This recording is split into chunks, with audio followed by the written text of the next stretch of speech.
নমস্কার বন্ধুরা, আজকে আমরা যেটা দেখবো সেটা এএনএম জিএনএম পরীক্ষার জন্য 10টা ইম্পর্টেন্ট কোশ্চেন সায়েন্সের, যেটা নিউক্লিক অ্যাসিড মানে ডিএনএ এবং আরএনএ থেকে আছে। ফার্স্ট কোশ্চেন কি আছে, ডিএনএ এবং আরএনএ এর প্রধান গঠনগত পার্থক্য কি? ডিএনএ তে কি থাকছে? ডিঅক্সি রাইবোজ শর্করা, এবং আরএনএ তে কি থাকছে? রাইবোজ শর্করা। 2 নম্বর কোশ্চেন কি আছে, ডিএনএ এর কার্যকরী অংশকে কি বলা হয়, যে বংশগতির একক হিসেবে কাজ করে, তাকে আমরা কি বলি? জিন। 3 নম্বর কোশ্চেন কি, ডিএনএ অণুর বিখ্যাত দ্বিসূচক কাঠামোর আবিষ্কারক কারা? ওয়াটসন এবং ক্রিক।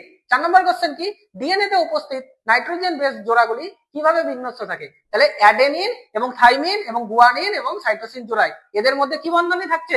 হাইড্রোজেন বন্ধনী থাকছে। 5 নম্বর কোশ্চেন কি, এমন কোন নাইট্রোজেন বেস যা শুধুমাত্র আরএনএ তে থাকে কিন্তু ডিএনএ তে থাকে না? সেটা হলো কি?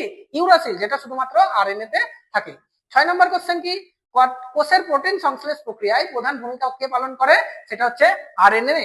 আরএনএ যদি আমি ধরি, সেটার প্রধানত কে এমআরএনএ, টিআরএনএ এবং আরএনএ প্রোটিন তৈরিতে সরাসরি অংশগ্রহণ করে। 7 নম্বর কি, ক্রোমাটিড বা ক্রোমোজোমে প্রধানত কোন উপাদান দিয়ে গঠিত? ডিএনএ এবং ক্ষারীয় হিস্টোন প্রোটিন দিয়ে গঠিত। 8 নম্বর কি, মানুষের একটি স্বাভাবিক দেহকোষ এবং একটি গ্যামেট ক্রোমোজোম সংখ্যা কত? দেহকোষে কতগুলো থাকছে? 46টা, যেটা দেহকোষে কি থাকে? ডিপ্লয়েড, এবং গ্যামেটে থাকে 23টি, যেটা হ্যাপ্লয়েড। ডিএনএ থেকে হুবহু একই রকম ডিএনএ তৈরির প্রক্রিয়াকে কি বলা হয়? রেপ্লিকেশন, ডিএনএ রেপ্লিকেশন বা অনুরীতিকরণ।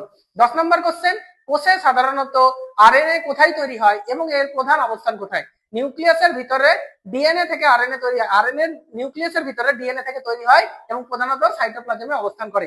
এরকম আরো শর্ট ভিডিওর জন্য আমাদের চ্যানেলটি প্রগতি স্টাডি হাউস চ্যানেলটি সাবস্ক্রাইব করুন। ধন্যবাদ।